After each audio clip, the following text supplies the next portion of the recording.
Why that happens sometimes and not other times, I don't know. Mike was muted, but it's on now, and I'm able to say I'm Sean Reynolds from Sportsnet, about to be joined by Ken Wiebe from the Winnipeg Free Press. Hello, everybody. Together, Ken and I are Kenny and Renny, and this is the Kenny and Renny post-game show after a game that was a bit of a punch on the nose, I guess we could say. Interesting one here. The Winnipeg Jets, for the vast majority of this season, even when they were a team that was finding themselves in last place in the NHL at one point, you remember there was that streak of games where they kept losing, and they'd lost like 11 in a row or something like that. But they were in every game. They've been one of those teams that for, the vast majority of hockey that they've played over the last number of seasons, if there's a blowout element to it, they're on the right side of it. This clearly not that one. So what happened? Well, let's hop in the Toyota, do the Jim Pattison Toyota on Regent opening drive, and we can talk all about it and kind of figure out what's going on here. There's something about this game that I think is a little bit different than everything that we've seen coming out of the break. Now, I've talked about it on this show, and I do think scheduling, whether you can only play the games that are in front of you, but I think the schedule the Winnipeg Jets have had has been beneficial, and it's lined up well for them, right? Like Colorado is a team, if you start reading Colorado's press clippings, they're a team that's run into a little bit of problems right now. There's criticisms of how they're playing, and they seem to be at a little bit of a low point. That's where the Jets caught them. They win that game. Kind of the same thing when Tampa Bay came rolling into town. We're in the middle of a bad streak of hockey. A lot of the teams that the Jets had been playing as of late were a team that were at their worst. Now, let's give credit where it's due. They played a St. Louis Blues team that had won a whole bunch of games as of late and were kind of on the top of their game and found a way to win that game, even if they weren't the better team on the scoreboard. We've been through that before. But this game, I had a little bit circled on my calendar because it's felt like the Winnipeg Jets have had these series of games where they're kind of playing teams at the very top. So maybe the desperation level isn't where it's supposed to be, or at the very bottom, and when that desperation level isn't supposed to be. No, it's not that there's not challenges with playing those kind of teams. You play a team like the Vancouver Canucks, they're going to be loose, right? Like nothing matters anymore. So they can just go out and they can play loose, and you have to play potentially tight because you're the Winnipeg Jets and you're trying to make the playoffs still, right? So I'm not trying to make excuses. I'm not trying to bend this in any kind of direction. But what I am saying is the Winnipeg Jets, when they play the Boston Bruins, are meeting a team that are in kind of the same boat. Now, they're just on the top of the playoff line. Winnipeg Jets below the playoff line. But the Boston Bruins have been hanging on for dear life for a long time, and not playing good hockey it's not an option for them. And so if you take a look at what they've had to deal with right now, the Winnipeg Jets are facing a whole bunch of teams. In order for the Winnipeg Jets to have made the playoffs from where they went, two things were going to have to happen. The Winnipeg Jets were going to have played out of their minds, which the Winnipeg Jets have been doing for a good chunk of the time since the break, but they also needed like 6 teams to entirely fall flat on their face. And that's kind of happened, right? Like the Kings haven't been great. The Sharks haven't been great. Seattle hasn't been great. St. Louis was great as of late, but not for quite a long time there. The Predators haven't been great, but some of these teams turning around. That's not the case in the East. In the East, this is like the Boston Bruins are getting stalked by Jason Voorhees, because when they look behind them, there's this big crazy guy in a hockey mask, and he's just striding towards them. And if you don't keep moving, you're going to get caught and bad things are going to happen. And what does that look like? Well, it looks like a team like the Ottawa Senators are on your heels. The Ottawa Senators 7-2-1 in their last 10 games, and their streak goes beyond those 10 games. They've been great for a really long time. You take a look at the other team that's been chasing them down. 7-0-3, the Columbus Blue Jackets. Bones has them absolutely firing on all cylinders. In fact, the Columbus Blue Jackets grabbed a piece of the playoffs for the first time in I don't know how long. They, like the Buffalo Sabres, were right near the bottom of the Eastern Conference and have been on a tear, on an absolute tear for a long time. Columbus now sitting third in the Metropolitan Division. Good on them. Good on Bones for getting them there. But the Boston Bruins are sitting there, and they're in a fight. And they've got to worry about a team like the Montreal Canadiens, who they're now in a tie with, the Detroit Red Wings, who they're now in a tie with, but the New York Islanders, who are just 1 point behind them, 1 point of spitting them out of the playoffs. The Ottawa Senators, as I said, who have been on a heater, were 5 points behind them, but would have been 3 points behind them with a game in hand tonight if they would have won. There's no room for error if you're the Boston Bruins. So when the Winnipeg Jets go rolling into Boston, they go rolling into play a team that is battle tested. That is not part of the kind of stepping on the rakes of what's happening in the Western Conference. It's a team that knows there's no room for error and has no choice but to be at the very top of their game. And that's what you saw from the Winnipeg Jets tonight, a team that was equally desperate as the Winnipeg Jets. And so what you didn't see is a team that got a little bit casual, a team that, maybe wasn't going to outcompete the Jets, a team that wasn't going to make mistakes and just kind of throw the puck away. You saw a team whose attention was in that game 100%. And what I saw in that game was a team like the Winnipeg Jets, who's been playing a lot of teams as of late. They don't get the first goal. That doesn't work out well in their favor. Now they've got to chase a little bit. Really doesn't help to go down 2-0. Really, listen, we'll get into it and we'll talk about Connor Hellebuyck and the mistake he makes for that second goal. That's a crucial goal. I'm not going to, we'll get into that, but it's a crucial goal. And the Winnipeg Jets, who are a team that can't really be chasing, who have to open up if they do, are chasing in a big way because of that. So that's a crucial goal that happens in this game. But the Winnipeg Jets have been the rock. I've used this line so many times before. The rock that teams have broken themselves against, and they just ran into a more dense rock on this night. You take two rocks and you smash them together, and if you do it repeatedly, eventually one of them is going to crumble before the other, and the Winnipeg Jets crumbled on this night. The Winnipeg Jets were broken by the Boston Bruins. They were tougher in the Jets zone. The Jets, I thought, somewhat protected the home plate to a fairly good degree, but Boston just didn't care. They went there anyway. They got the puck to the front of the net. They battled in front of the net. They got in. This is one of those games that maybe if you're the Jets, you take a look and say, okay, when you move out some of the big bodies on the back end, you have a little bit of a smaller defense. These are some of the things you have to worry about.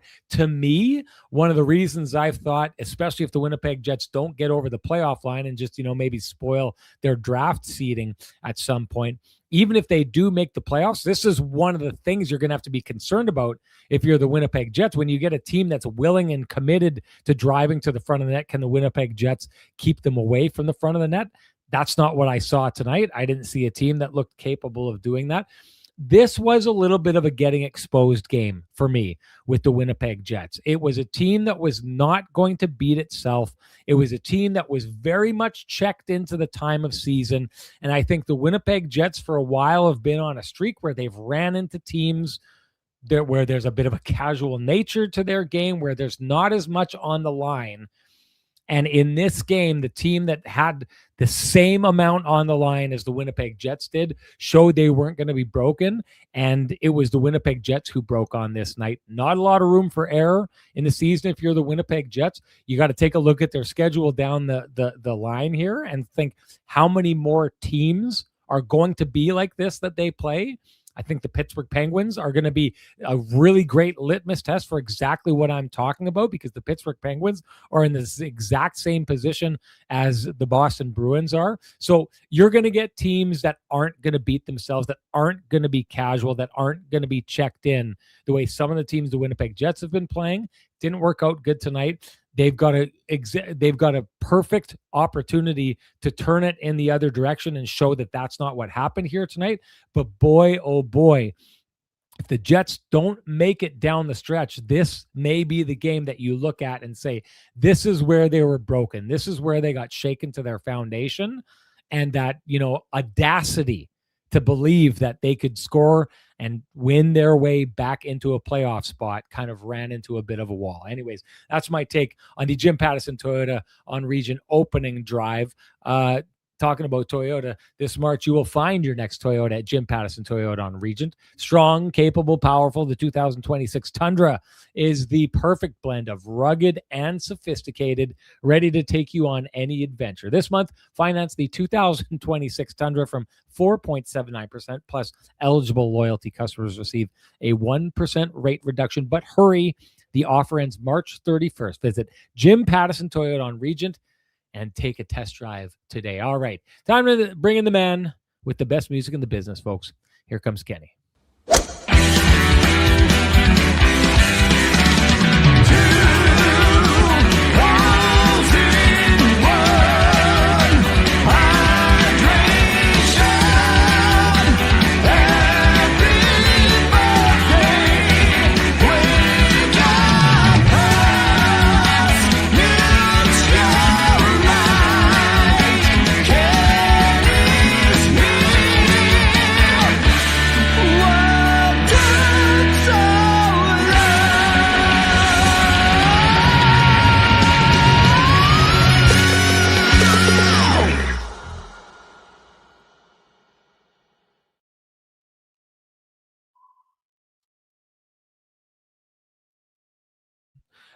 That was a tough one for some of the Jets fans out there. Savage 09100 says, I don't even feel like getting hydrated after this game. I mean, things are getting bad when the podcast that is known for one member of the podcast being, scarfing down water to the point that there's camel blood in the guy. But what did you take away from that game? Is there a reason? Is this a kind of game that you can just walk away from and be like, you're going to have nights like this? Or is there reason to be concerned to the point that you would take the drastic measures that Savage 09100 would take? Well, it's important to stay hydrated no matter what the result of your favorite hockey team may be, first and foremost. Secondly, too, I mean, Sean, to your point, you've been asking, what level of has there been of the fool's gold variety during this stretch where the Jets have, not had a lot of regulation losses over a long stretch of time. They certainly haven't, they haven't been pasted by 5 goals on many nights during the stretch. We know that the effort level has been high. The battle level has been high. I'm not saying they quit in this game, but they certainly, the push was kind of muted quite quickly. So it's super interesting, Sean. I mean, there were parts of that game, and I would say maybe in the first period, the Jets had a couple of odd man rushes. One of them, one has a stop at one end. Scheifele gets robbed by the kick save by Swayman.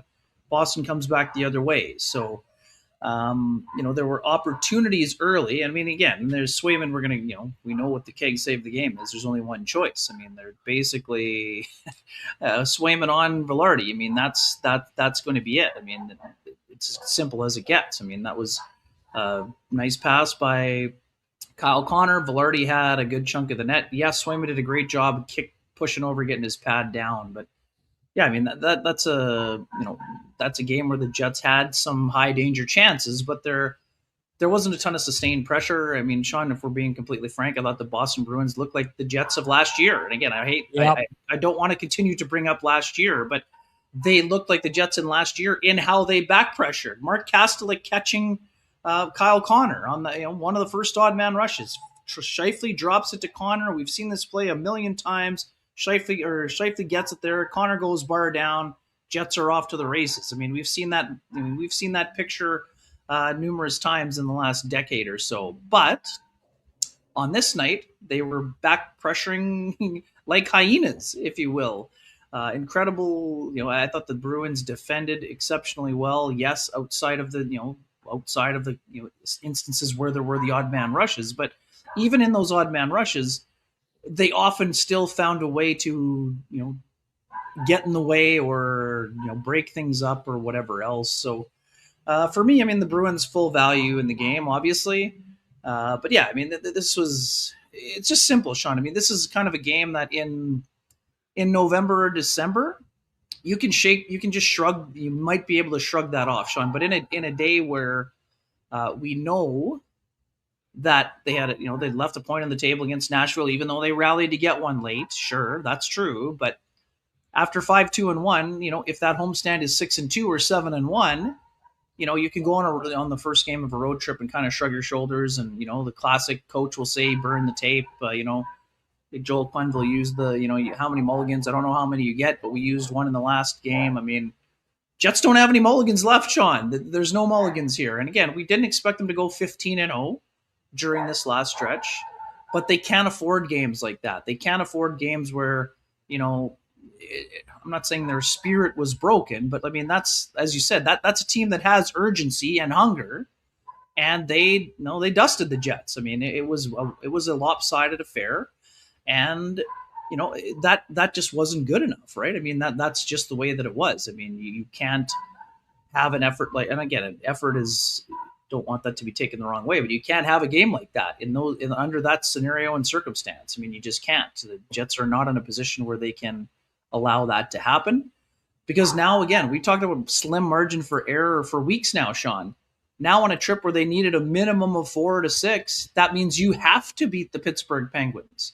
You say whatever you want about the Rangers. Rangers just beat the Jets in Winnipeg recently. So now they have to beat Pittsburgh, basically, and they have to beat the Rangers. And then you're coming home, and guess what? You're staring at the Vegas Golden Knights, who, yes, there have been some challenges lately. We understand that. And then you're going to face an Avalanche team that, you know what, Sean? We've seen this group before. Yes, they've been wobbling a little bit, but now they played a head-to-head with Dallas. Yes, they lost in a shootout, but this is a Colorado team that didn't like losing to the Jets a week ago. So they're going to be at their best, even though, again, like we talked about, it's a 2-point deficit, or a 2-point lead on the Dallas Stars. So it's going to be an interesting time coming up here. And again, Jets have no option other than to respond. But what's the response going to look like? And I think at some point, Sean, I think the Jets, because of that 11-game winless streak or losing streak, however way you want to word it, they didn't have a win in 11 games. After that point, and you said this 2 months ago, what was going to be required is going to be incredibly challenging. And this is another example of how challenging it is when you're facing a team that is also right smack dab in the middle of a playoff push. And Sean, they already had their flub last year. The Bruins were, they struggled. They had to sell. They had to strip down. They had to trade for draft picks and trade for Fraser Minton. But they got themselves back on track. They're back playing Bruins hockey, and now they're still in a wild race for a playoff spot. So, anyways, it'll be interesting to see what the Jets do from here. That's for sure. You brought it up. There's no other choice for the hashtag the keg save of the game. So we might as well hand that out now and go in this direction, folks. That's Ken's hashtag the keg save of the game. I'll agree with it. Really doesn't matter what we think. Matters what you think. Share with us your hashtag the keg save of the game. You're automatically entered to win a $50 gift certificate usable at any of the 3 fine keg locations here in the city of Winnipeg, each location finer than the last. And it's finally happened, Ken. At Phyllis Loves Her NHL Jets, you've done it. You've won the hashtag the keg save of the game. So you know what to do. Direct message me at SN Sean Reynolds. Send me your full name. Send me an email. I'll have the fine folks at the keg send you a $50 gift certificate usable at any of the 3 fine keg locations here in the city of Winnipeg, each location finer than the last. And Ken, there's no doubt the Winnipeg Jets did not look good tonight. I'm not saying that we don't look good, but we've looked better. We've looked a lot better in the past. And of course we have, because in the past, we've worn our Vittorio Rossi clothing, which absolutely takes us to another level. So if you need to get to that next level, like the Winnipeg Jets need to get to tonight, you know what to do. Head on down to Vittorio Rossi, walk in, loudly proclaim Kenny and Renny sent you, ask for Frankie and the boys, and they will do you upright. And I just got to give a shout out, because one of our viewers who heads into Vittorio Rossi all the time, Craig Zamzow, some of you, I haven't seen him in the chat for I haven't seen him here a lot lately. But I got an email from him today, and he was wearing a Swan Valley Stampeders Hurst jersey. Now, you hear me talk about my guy, Dwight Hurst. His son, Benson, plays in the WHL, but his cousin, or maybe it's a second cousin, I'm not sure, was another Hurst out of Lactabani who played for the Swan Valley Stampeders before he moved on down to play some college hockey down in the States. And I just thought that was, I'm telling you this, Craig Zamzel may be a big fan of the podcast. Awesome. I'm fairly certain he would have had that jersey before the podcast even started. So it's a little bit interesting to see like the kind of connections that happen. But he's in Saskatchewan today, and he's one of our other viewers on the show took a picture of him wearing his Hurst jersey. I passed that along to my guy Dwighty, who, if you didn't check it out yesterday, he was on the CJOB sports show with Christian Amel and did an interview on there talking about the amazing season that he had with the Niverville Nighthawks. So check all that kind of stuff out. Thought that it was all really interesting. Anyways, to the fool's gold element of this, Ken, I've started to think of this lately, and yes, the Jets have been climbing. We've been seeing this happen. It's been very beneficial for them that the teams around them have been so bad, but we've talked about what they'll need to do to win down the stretch. And coming out of the break, that front end of it was loaded with a lot of points. But now that we see it, what have we seen? 2 losses followed by 2 wins, followed by a shootout loss, and now by a loss. Over their last 6 games, the Jets are sub 500. Right. And that to me, it's funny because there's so many reasons to believe in this Jets team. The comeback that they had to get the point against Nashville, that's a reason to believe, right? The way that they hold on and win a game that they probably shouldn't win against the St. Louis Blues, that's a reason to believe. The way they kind of did the same thing and held on and found a way to beat the Colorado Avalanche and win that game, it's a reason to believe. If you want to look at things from the glass half full, if you don't want to look at the glass half full, you can say this is a team that lost 2 games, got pumped by the Colorado Avalanche, yet somehow found a way to win that game, went into their next game and got pumped by the St. Louis Blues and got bailed out by their backup goaltender and won a game, and then scored in the last minute, narrowly avoiding a full-on loss to a team that was in the desperate mode that they were in, losing that game. And then a night like tonight, they get pummeled. If you're the pessimistic type, Ken, you can look at the last 6 games of the Winnipeg Jets here and say, why would anyone believe in this? This is a team that survived and got points by the skin of its teeth in a manner where they probably should have lost those games. And then it's kind of capped here with the cherry on top. And for the Jets fans and for the team itself, hopefully this is the end of it. Hopefully things change. But if you look at this last 6-game stretch, it's no one should be looking at that and saying, this is the kind of hockey you play to get into the playoffs and be a team of concern. Yeah, I mean, I know where you're going here. I mean, like, we're literally 1 game off of the Jets having 39 shots and 75 shot attempts where they actually didn't play that style. So, I mean, right. It's interesting. But again, there haven't been enough of those, Sean. I'm with you 100%. That's the 1 game out of all those 6 that they did that. Right. The one game. One game they did that. And they lost. Yes. Yeah. So that's what we were talking about last game. They basically had the opposite thing done to them in the previous game. So no, you can't hang. I'm not hanging. No, I know you're not. But I'm saying you can't hang a mission accomplished banner for that when you barely survived having that done to you just the 2 previous games before that. Yeah, no, and then that's completely, totally fine and right. I mean, Hellebuyck played great against Colorado, right? That's the way it went for him there. But I mean, they haven't been good enough. The team hasn't been good enough. We're talking about the exact same things today, right? I mean, so the only goal is scored by Taves, nifty redirection. He scored in consecutive games, so there has been some secondary scoring. But and again, a great job by Elias Solomonson, Sean, right? I mean, that's another great job by him. Gets a shot through again. He's active. He's involved. He was probably the Jets' best player today, or one of them, certainly. So, anyways, they're in an interesting spot. They've had a bunch of guys sort of fade into the background again, and that's sort of the way that they are. I mean, yeah, it's a weird spot. Sorry, is the dog barking annoying? I was Should I just going to change say, location? Okay, if you could stop, if you could stop waving the newspaper at the dog under the table, it would probably be helpful. But you don't need to worry about. I did want to go and transition. You talked about Connor Hellebuyck, and you're right. That was one of those Hellebuyck wins that they had against the Colorado Avalanche, a game in which the Avalanche were the better team, but the Winnipeg Jets found a way to come away with the victory in that game. Then it's followed up by a Comrie game where he goes out and absolutely steals a game for the Winnipeg Jets against the St. Louis Blues. The two games since, though, haven't been real great games for Connor Hellebuyck.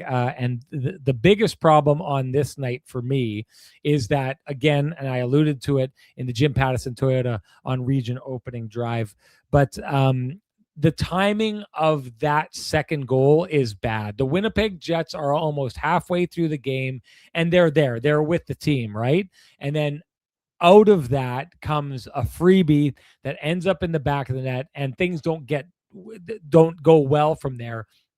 And for me, one of the reasons things don't go well and the reason that things are tricky is because of the fact of what I've talked about before. The Winnipeg Jets want to play games in which they get a little bit of a lead and then they sit on that lead. They're good at doing that, right? I've said that in the past. If the Jets have the lead, if you have the lead on the Jets, you typically don't want to sit on a lead because the Jets are good at picking that apart. The Jets, though, are a real good team at, trying to win a game 1-0.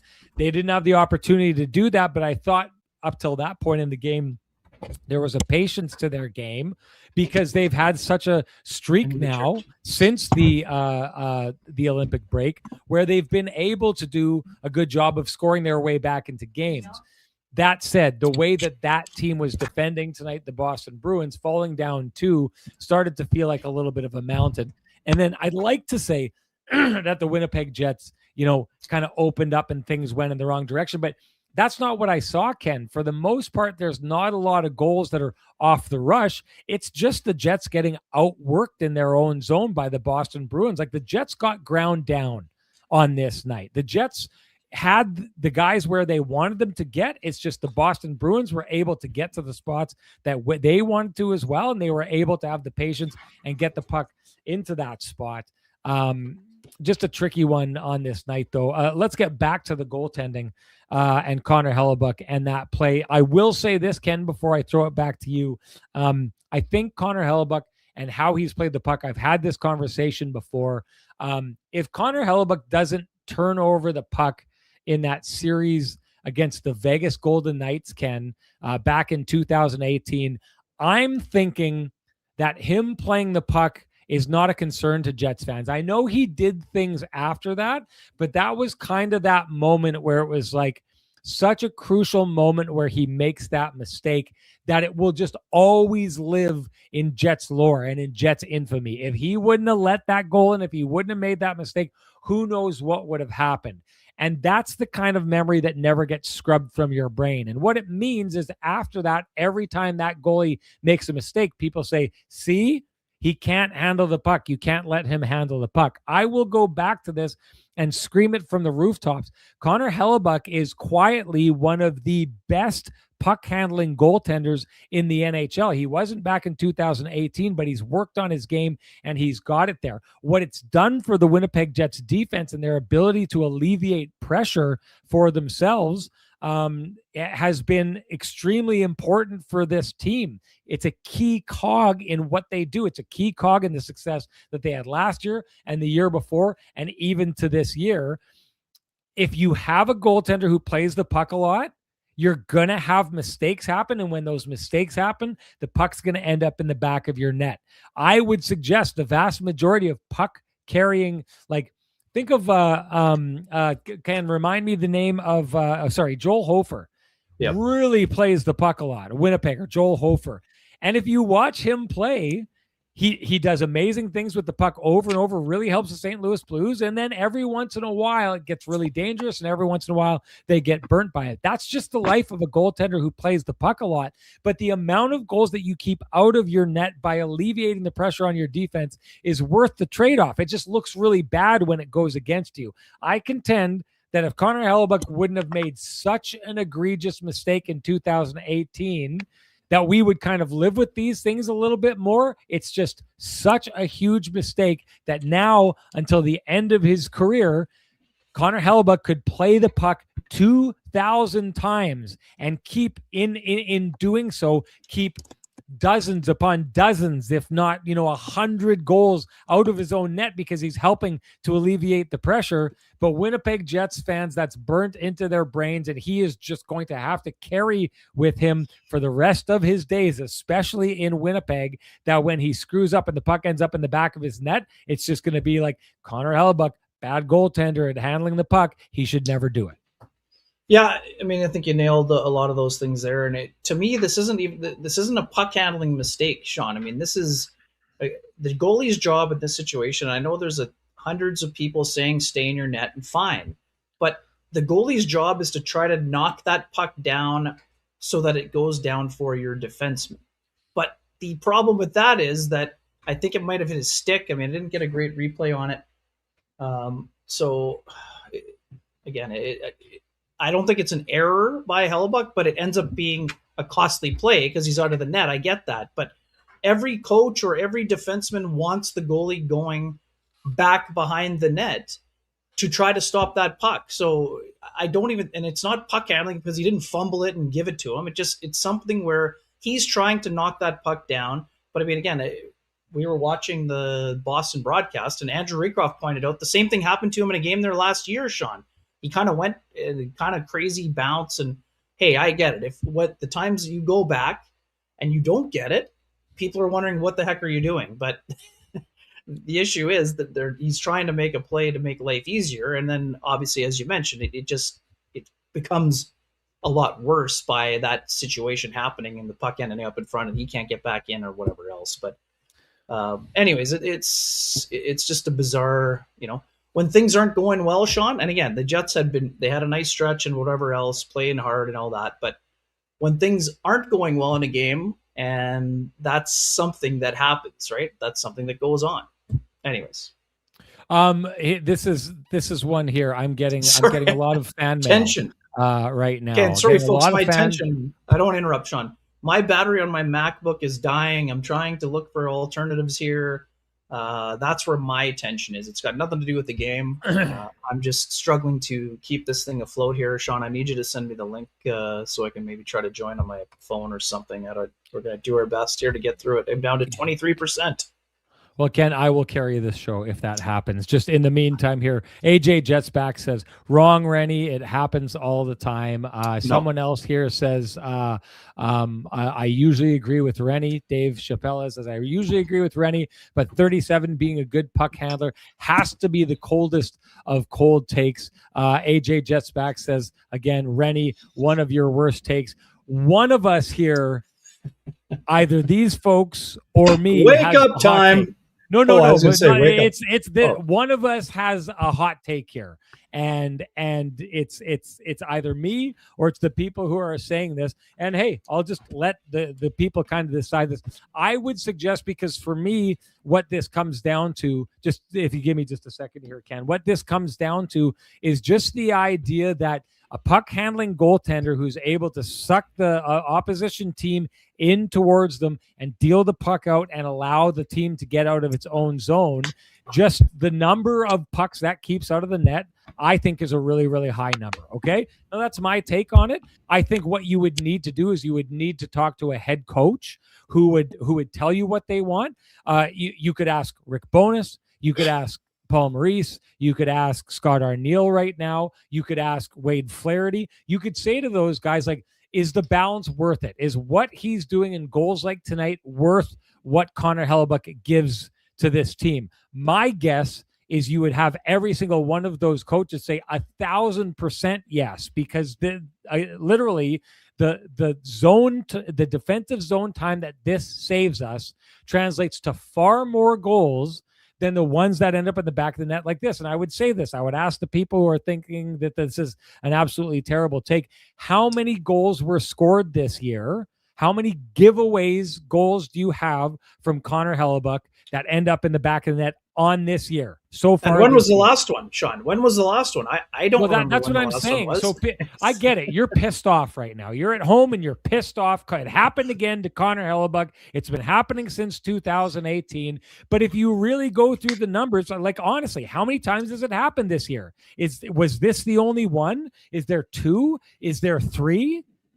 And all the times he gets out and he moves the puck and he helps to get it out, you don't think that it translates, him getting the puck out of the zone translates to saving 3, 4, 6, 12, 14 goals on the year? Like, to me, this is an obvious cold take on the other decision, but I'm going to, say maybe Rennie's got a giant blind spot here on this one, and maybe I'm the one with the hot take. Someone has the hot take. Either way, there's multiple options for the hot take, brought to you by Flame and Comfort, Manitoba's premier supplier of fireplaces, wood stoves, inserts, and everything hearth-related. After 50 years heating up your world, Flame and Comfort has moved to 1465 St. James Street, and when you get down there, you are going to find it is one of the most impressive showrooms in Western Canada. You don't need your hot takes to keep that warm feeling inside. Visit Flame and Comfort, and they will take care of it for you. And I invite anyone out there right now who thinks that's a terrible take, go and tell me what the specific games are this year and last year and the year before where Connor Hellebuyck bungled the puck and it ended up in the back of the net, and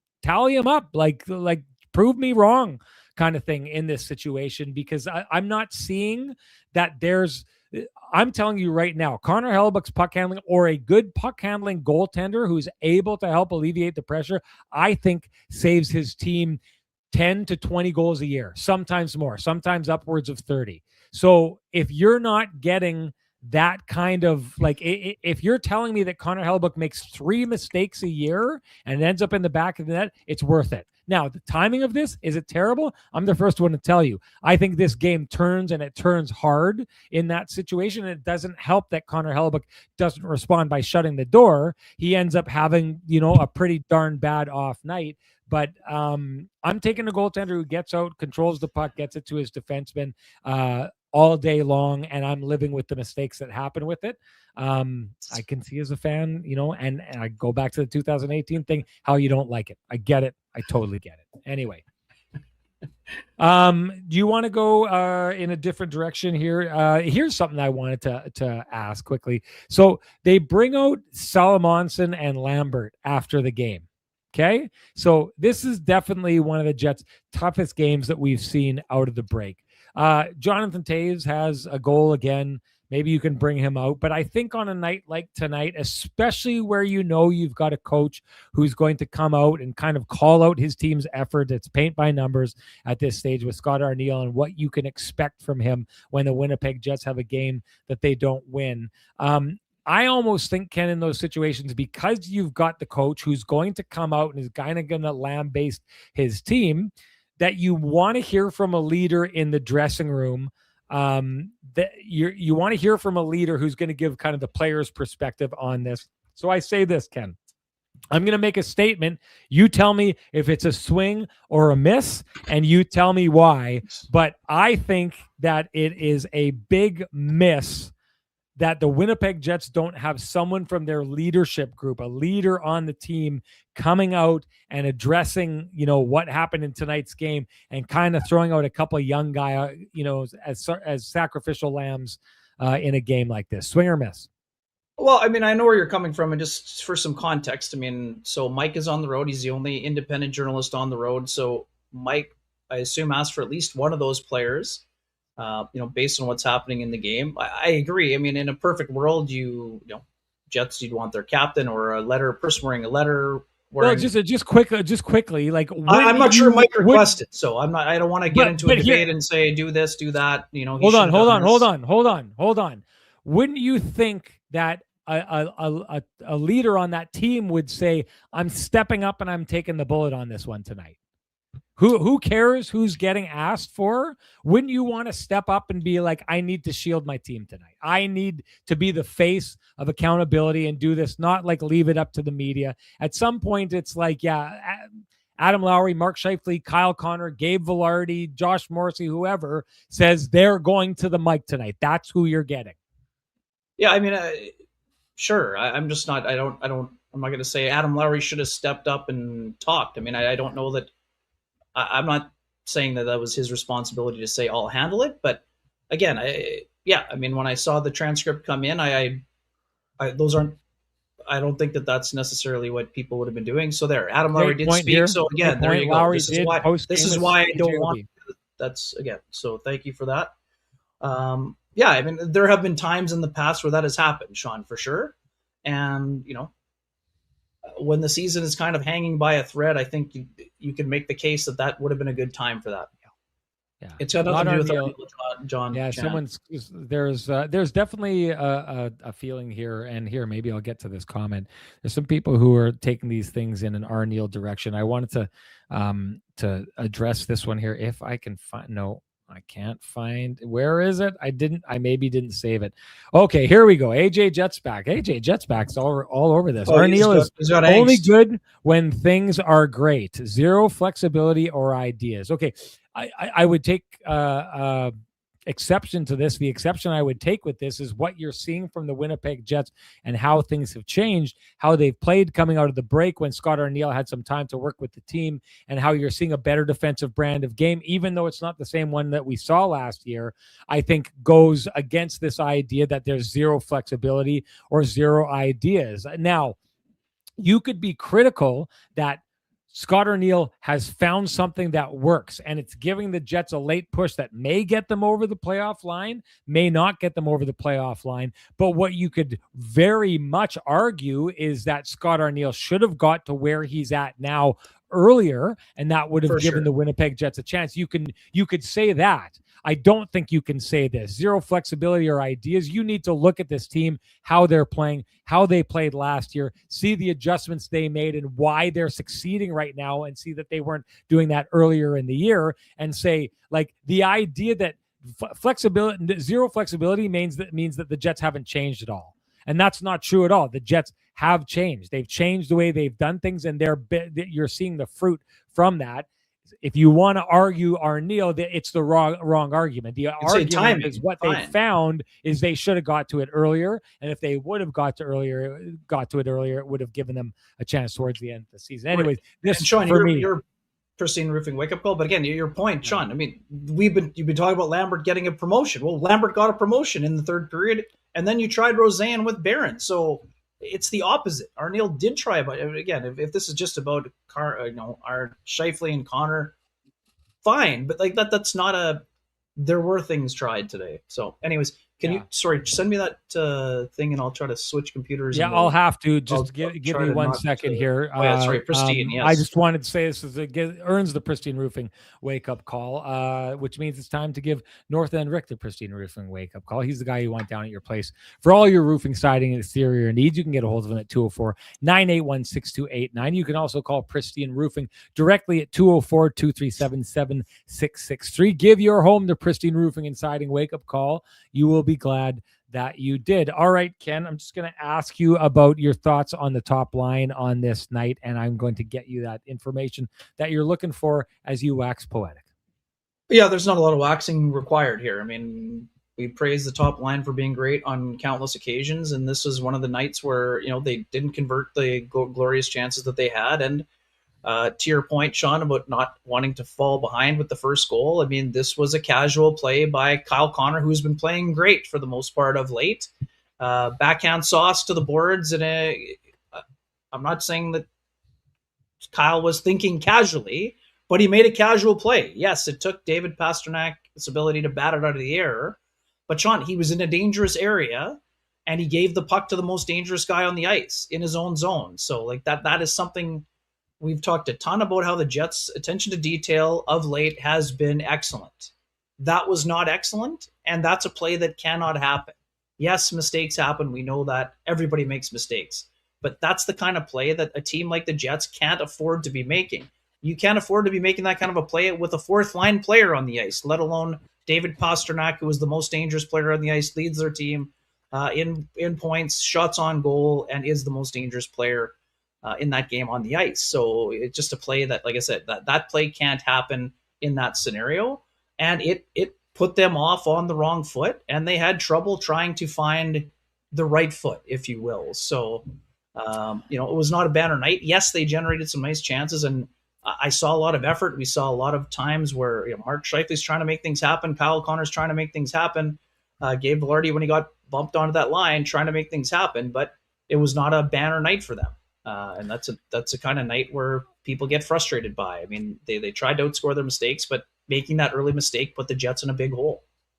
So you're going to have troubles winning games when your stars don't outcompete the other team's stars. And here's the issue. It's not only did the Bruins stars outperform the Jets stars on this night, they outcompeted them. That's what I saw on this night. Time and time again was that top line what was outcompeted in this game, and that's a problem.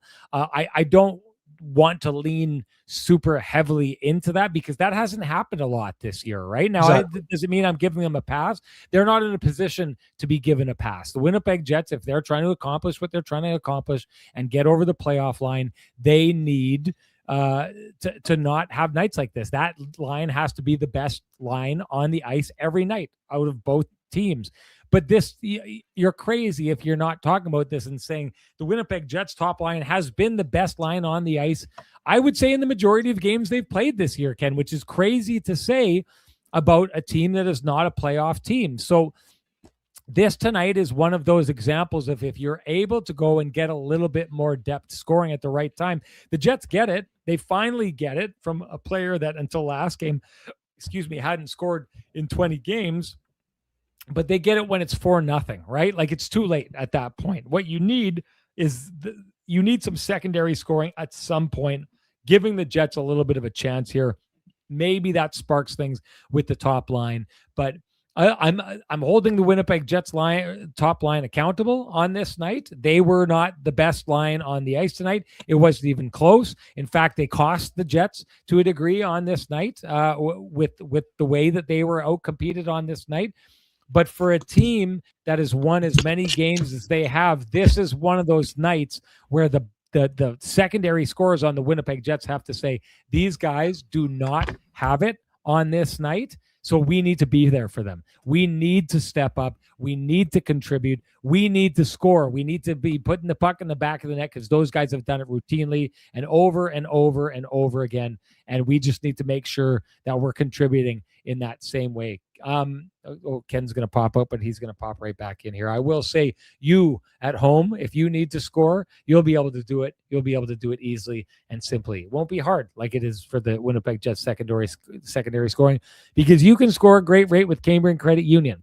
Getting a mortgage doesn't have to throw you off your game. While you focus on home sweet home, our friends at Team Cambrian Credit Union take care of the mortgage part with their low rates. Whether you're looking for a new home, renewing, or making the switch, Cambrian is your mortgage MVP. They can help make the next season of your mortgage path easier and help save you money. Now that is what we call a win. Head to cambrian.mb.ca/rates for more. And hey, if you need to visit the Kenny and Renny page over at Cambrian Credit Union, there it is. Go take a look at it. Hand drawn by Renny, who's got a little bit of a talent for these kind of things, I would think. So go check out my talent and go check out our page. We're darn proud of it. Ken, why don't you give Sweet Lou a shout out if you can, or hop in. I guess he's not ready to hop into things here. I guess I could give Sweet Lou a shout out. He's the guy you want to, I don't know what's, I don't think we can do that right now. Sorry, Ken. Can't talk on the phone. A little bit busy doing a show here right now. But let's just give Sweet Lou a shout out. Ken, he's told you the story in the past about how he was there for Ken and Stacy in one of their important moments. You want to talk to someone who's going to be able to help you out, who's going to be able to help you find a new home, place to rent, all those things. Go see Lou Ferlin. You can call him at 204-791-9971 or get a hold of his email at lou@louferlin.ca. As Ken likes to say, great realtor, great human being. Ken, do you want to come into the show? Do you want to give me a wave, or is there an issue? Ken doesn't want to get into the show right now. He's had enough of you people. So I guess I'm just going to fly solo with this one on this night. And to get to, so Jonathan Toews finally gets to his secondary scoring. He says only I can add him. Well, here, let me add him. Are you in? Are you here? I'm here, buddy. Yes. Okay, there it is. But I just see Lou now. I kind of like that level of control. Yes, you have all the control. So does that mean if I take you out, I can put you in timeout here? Well, for the next 3 shows, buddy, until my computer is undead, then yes, you can control all of the cards. Okay, I love it that way. You know what? I actually want to go back. I can't look at the comments at all, That's fine. I can do that. Okay. I want to go back to Connor Hellebuyck. Had that great game. It kind of almost felt like we were leading into a certain place. Then he takes that night off. There was actually a funny moment where Scott Arniel had talked about the idea that he'd told everybody that Eric Comrie was going for the next few minutes. Like usually the coach likes to keep that one pretty close to the vest. But he goes out, comes back in. And to me, Ken, these are 2 games that we can say whatever we want. We can talk about, like there's usually trying to explain certain things away. I don't think there's any other way of saying it. Connor Hellebuyck has had 2 back-to-back games that are subpar performances for a goaltender, period. Never mind a goaltender of his capabilities. What are you seeing from him in the last couple of games? Yeah, I mean, they haven't been good enough. I mean, Connor Hellebuyck's carried this team at various points for a long time. He had a great game. He helped beat the Avalanche. He was great. It might have been his best game of the season.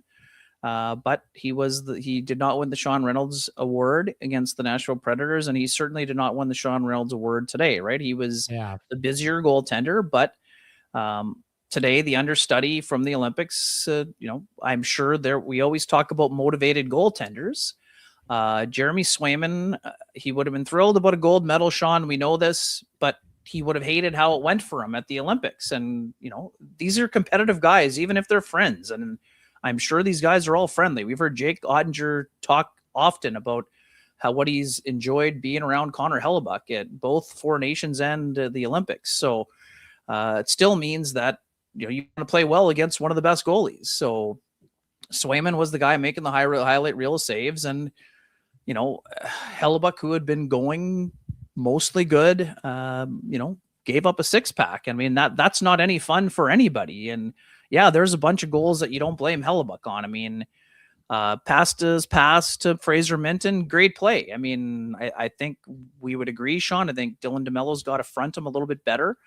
Lowry's already leaning on Pasternak, but Pasternak still gets the puck through, backdoor tap. I mean, that's a backdoor tap. Zaka's goal is bar down beauty, turnover on the first. But again, this is just simple. When you're the best goalie in, last year, best goalie in the league, MVP, 3-time Vezina Trophy winner, and your team's kind of hanging by a thread, you can't give up 6, even if they're not your fault. Right? I mean, that's just the way that it is. I mean, now we can talk about maybe the workload's getting to him. I mean, we know that Connor Hellebuyck, wants to play as often as he can. But yeah, I mean, the last 2 games, I don't think he would be putting on his resume as shining moments. Team also, like I said, I don't like how the Jets defended today, but at the same time, I mean, Connor Hellebuyck wants to win. I don't think it was from a lack of effort by him by any stretch of the imagination, but it just wasn't a good outing for anybody, including him. It looked a little casual to me. Like it didn't look like the battle level that we've seen from him on a number of his shots. And it's strange. It stood out to me because this is a goaltender that it's hard to look as on the ball and engaged as Connor Hellebuyck has for the vast majority of his career. And because of that, on a night like tonight, it stood out to me, to your point of what you just said there, or what I perceived from what you were saying there. He looked tired to me on this night. Right. And so this is one of those situations where, I mean, Connor Hellebuyck was honest when I asked him the other day if he could go back to back, and he said, I hope not. I mean, so if he isn't feeling 100% sharp, Sean, then he needs to tell either Wade Flaherty or Scott Arniel that. Because I think, honestly, at one point, I'm not certain that he wasn't going to try to go back-to-back this weekend, right, against Pittsburgh and New York, with the limited travel between Pittsburgh and New York. I think it's, this is the other part. Eric Comrie, as Connor Hellebuyck pointed out himself, has been working incredibly hard and playing great. I mean, he's barely given up any goals, 7 goals in his last 5 games, I think, right? So he's a guy who's earned the right to play, whether that's against Pittsburgh or against the Rangers. If getting Connor Hellebuyck an extra day of rest means starting him against the Penguins, well, they should consider that. I think they're probably going to go the other way, and it's going to be Hellebuyck against Pittsburgh and Comrie against the Rangers. But it'll be interesting to see what happens. And again, Connor Hellebuyck historically has, when he's had off nights, there aren't many stacked, right? I mean, yes, I know that it was a losing streak and all those things this year where the team was really struggling, but you want to give your guys the best chance to win. You're going to go with your best players. But right now, Eric Comrie has been one of the Jets' best players also. So again, I'm not saying start Comrie 5 in a row either, but I think that if you're the Jets, you got to consider starting him one of those games. And I think it's going to be, I think it's going to be the second game, probably. Don't you? Yeah, I'll say this, and it's going to sound maybe tired to some people because I've made this argument for a long time because this situation has been there for a long time. Comrie last year, the year before that, or twice over with Laurent Brossoit. The backup goaltender for the Winnipeg Jets has consistently, routinely, year after year after year, earned more starts than they got. Now, the last couple of years, Connor Hellebuyck is a Vezina Trophy winning goaltender. So even though I think in those times, because even though he was a Vezina winning goaltender, I still think they should have been trying to answer the question of, if we lighten his workload, what does he look like in the playoffs? We've got a goaltender behind him that we shouldn't be worried about because they've been playing great. Let's give them some opportunity. Let's put this to the test at this point. But I get it. The Winnipeg Jets don't operate like that with Connor Hellebuyck, especially in years where he's playing the way he was, so they don't do it. But man, oh man, if the Winnipeg Jets are really serious about making the playoffs, and they clearly are, you can tell by the way the coach is acting. You can tell by the way the players are playing. But this year, as much as any other year, is a perfect example of a time where a coach should be saying out of the blue, Eric Comrie's starting tonight. Like, you can see the decision is made on who goes into the Jets crease it's Connor's every single possible time, unless we think that we should give him a rest and it's a back-to-back or something like that. Like, Eric Comrie right now has proven for a while that the team gets a really good response out of him and that he's doing his part to help this team battle and get on the other side of it. Whereas Connor Hellebuyck is not at a Vezina Trophy level, but he's faltering at numerous points of this season. So to me, it's like, again, it's one of these things where if they don't try it now, they're never going to try it. And I guess the thing about this is it's almost pointless that I bring this up because they're never going to try it. That's clearly the way it's going to go. Connor Hellebuyck, they are going to live and die by Connor Hellebuyck, even if he's not working, if things aren't going their way. They've chosen their path. They're going to win with Connor Hellebuyck, or they're going to lose with him. They're not going to try and do something that could be working in a different direction, because to them, maintaining that with Connor Hellebuyck is more important than anything else that they would try. Anyways, we hope we've covered that kind of from all around on this, just like the people at Myers Drugs have the city of Winnipeg covered all around, because they deliver everywhere in the city of Winnipeg. I know, Ken, I know where you're at. You're trying. You're doing your best there. But anyways, give the fine folks at Myers a try, because if you have any pharmaceutical needs, if you have any health food needs, or if you have any supplemental needs, they can come meet you and bring it to you. So go give them a call. Let them show you what they can do. Okay, Ken, time to trot out the Johnston Group got you covered play of the game. What you got? Not a lot of candidates. There was a Sandberg one that he broke up a backdoor tap for Mark Kastelik. I think that was the one that I had texted you earlier. I can't think of a better one. There were just not a lot of good candidates from the Jets on this evening. Tough, but it did. This game was still. It was maybe.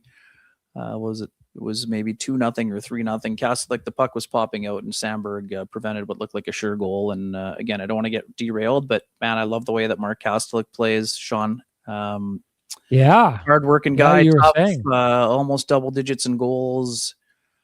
It's the kind of thing that would be beneficial on the Jets' fourth line, I think. But again, I think he's under contract for one more year to the Bruins, and he looks like a Bruin, is what how I would describe it.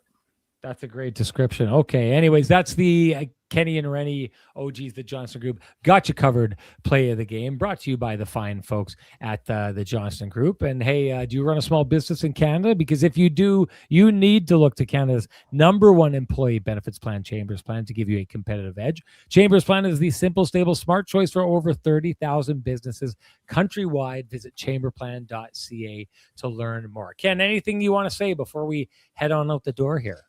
Yeah, sorry for the tension and the technical difficulties. The old laptop needs a new charger, it looks like. It wasn't just a matter of charging. The cord is not working for me, so we're going to have to... Well, you introduced us to the neighbor's dog, so I think you've made up. Yeah, sorry about that. That was certainly not the intent either. We were trying to find a nice place. Some people had complained the other day about the car in the background, so... What? Anyways... Okay. Maybe it wasn't. Tell me what that's all about. But it was my location. So, anyways, I don't want to. Okay, strange. I think people love the Edwin Waiters. My laptop is on waivers. Waiters has got it nailed. He's got it nailed. Interesting. All right, folks. Yeah. Go on. I'll be better on. I'll have a better show on Saturday. That's my intent. We can always improve. Thanks for carrying me, buddy. Thanks for carrying me. We can always improve. You especially, Ken, is what I would say. Anyways, you nailed it. Let's appreciate everyone jumping in here. Thank you for joining us for this. If you appreciate the conversation happening in this space, we would implore you to appreciate this contributions by our sponsors who fight to keep the conversation going in this space. For us, that's Jim Pattison Toyota on Region, Vittorio Rossi, Cambrian Credit Union, Pristine Roofing, Sweet Lou Furlan, Flamin' Comfort, Myers Drugs, the fine folks for the Kenny and Renny OGs at the Johnston Group, and of course the fine folks at the Keg. Thank you to them. Thank you to all of you. Let's get together and do it again. I think it's going to be almost the exact same test for the Winnipeg Jets in their next game, a Pittsburgh Penguins team that needs to fight to stay in the fight. There, you're going to get the same level of desperation. For me, it's a chance again for the Winnipeg Jets to correct what happened here tonight, to show that what happened here tonight was not them getting overpowered by a team in the same situation. A win against the Pittsburgh Penguins would go a long way to showing that. A loss to the Pittsburgh Penguins is shrinking the Winnipeg Jets window of opportunity immensely. Although I will say this, if you're taking a look at what's going on around the NHL right now, I think it's a best case scenario tonight in a game where someone was going to get points, the Predators and the Kraken. The Predators win that game and they end up in a tie with the Kraken in the standings. Now the Predators move 2 points ahead of the Jets, but they're only 4 points up on the Jets. The Kraken would have made it 6 points up on the Jets. So this could actually end up being one of those nights where the Jets don't lose any ground. Like, can you imagine that? In the last 2 games, they get 1 point and 0 points and climb over those two games. The only fly in the ointment right now would be potentially a comeback victory by the San Jose Sharks, which isn't looking likely. The second period almost done. The Sabres up 3-0, and the Sabres are, I mean, they're a tough team, although right now the Sabres have LA's 3 goals on 8 shots.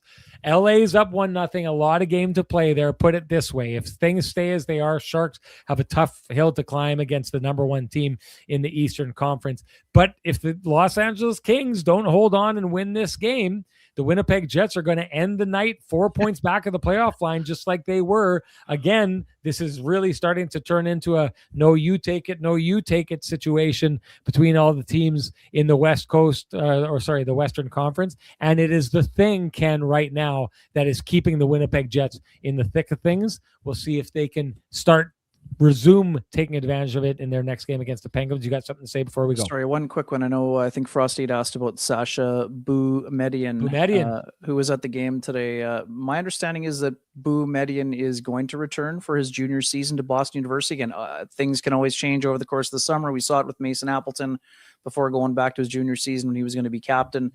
A bunch of BU players have turned pro this week. That is not the expectation. I know some folks noticed him on the broadcast and those things. That's natural. He's going to school in the area. Good for him to get a check-in with the Jets. So it doesn't mean he's signing immediately or anything like that. But Frosty had asked, about, he couldn't become an unrestricted free agent until August 15th, the year after his senior season.